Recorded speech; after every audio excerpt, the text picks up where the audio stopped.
Vic, bilang isang martial arts expert, ano ang naging challenge mo bilang teacher o bilang aktor o bilang personal na buhay sa buhay mo? Actually, pagiging martial artist, noong una, syempre, baguhan ka. Gusto mong itest yung nalalaman mo eh. There was a time, Tito Boy and Sir Art, nung kabataan ko, nung teenager ako, nanonood ako ng Bruce Lee movie kasi nagkaroon ng rerun yan eh. Nung 1988 Oo. kasi Year of the Dragon. Mm-mm. Nagkaroon ng rerun ng movie ni Bruce Lee. Tapos nung Way of the Dragon, nanood ako sa Recto. I remember that. High school ako. Anong sinihan yan? Sa Recto banda, nalimutan ko na. Robin? Basta Recto. Kasi panahon na puro sinihan pa, di ba? Maxine? Sa Recto. Tapos, paglabas mo ng sine, ano mo eh, makukuha mo yung energy at spirit ni Bruce Lee. Paglabas mo, gusto mong manapak eh. Gusto, makita mo lang yung isang tao na gano'n, gusto mo, gano'n yung banata ng gano'n. Gano'n ang pakiramdam mo pag napanood mo yung movie. Iba yung charisma kasi ni Bruce Lee. Kasi siya lang yung kauna-unahang artista, nakita ko na lahat ng tao sa sinihan ay sumisigaw na para ka nanood ng laban ni Pacquiao. Kahit alam mong movie siya, hindi mo isipin na movie. Pag si Bruce Lee na yung lumaban sa pelikula, feeling mo live yung pinapanood mo.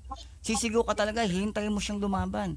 Lahat apektado kapag tinamaan siya, kapag nakalaban niya si Jabbar, malaki sa kanya, sasabihin mo, ay, ang laki naman niya, Jabbar, paano kayo sisigaw-sigaw ka, sige banatan mo. Parang Fernando po Jr. din, pag nakabawi si Fernando po kala Paquito Diaz, diba, sumisigaw din ikaw na, feel mo yan, sige, panatan mo, ganun. Ganun yung panahon ni Bruce Lee na pag napapanood ko siya, yung energy niya, ang totoo na gusto mong bumanat sa tao. Pero yung disiplina sa martial arts, unti-unti na-develop ko yan eh. Kasi dati maintindihan ng ulo ko na gusto mo humamon ng ganun. Talaga? Pero natuto ka talaga sa mga philosophy ng martial arts, lalo sa karate, na sinasabi natin disiplina, self-defense lang ang martial arts, hindi yung ganun. Ay pinipigilan mo kung mayroong mga gustong Art, Yes, Art and Vic? boy. Yes. Oo.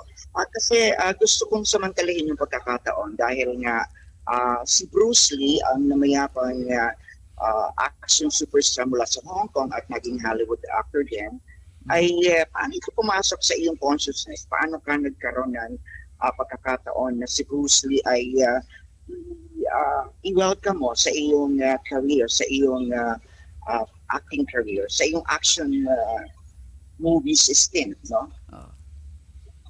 Kasi katulad ng sinabi ko kanina, Tito Boy and Sir Art, yung spirit ni Bruce Lee, lalo na kapag film mo na gusto mong ilabas yung nararamdaman mo bilang martial artist, ando doon yung vibes eh, di ba? Na Bruce Lee ka. Parang maraming martial artist, maraming tao na involved na sa martial arts na naging artista na ang idol ay si Bruce Lee. Aminado tayo dyan, maraming martial artists na ang idol ng araw, si Bruce Lee, influensya.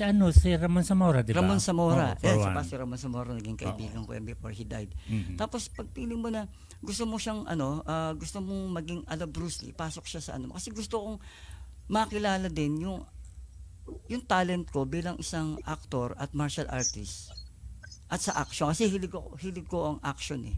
Gusto mo rin ipakita yung kung ano yung ginagawa ni Bruce Lee. Although hindi mo matatapatan yung ginawa ni Bruce Lee. Iba yun eh. Pero naging inspirasyon mo si Bruce Lee para ka mapasok sa pelikula at para ka mapasok sa martial arts.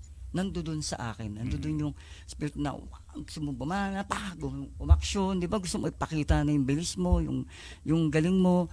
Pero gusto mo siyang i-share sa tao. Pag sa martial arts, gusto mo i-share yung knowledge.